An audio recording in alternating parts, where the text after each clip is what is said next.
grabe, inaabangan na ng kanya-kanyang fans ninyo itong collab ninyo for Coke Studio.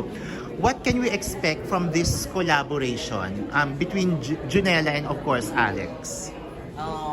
Siguro from Dionella and Alex, kasi na-build na yung tunog ng migraine. Correct. So, which is sa opium ballad. Siguro expect niya yung hindi niya na-expect na marinig mamaya. Wow. Alex, your thoughts? I agree what he said. Pero mag-expect na lang po kayo ng ganun ba?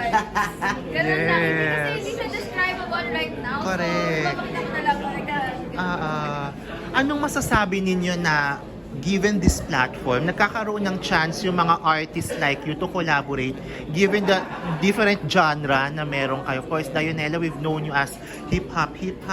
Ikaw naman, more on pop. And then, you join forces together for this special event. Dionella? Ako, feeling ko naging spokesperson ang Coke to approach someone for a collab. Kasi sa aming mga artist, parang minsan mahirap nga mag-approach ng collab. Shy type kami. Correct.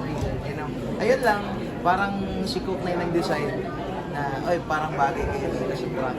Tapos, amazing din yung kinalabasan ng song. So, ayun. Alex? Shout out to Hope. Thank you so much for bringing artists together, and it's such an honor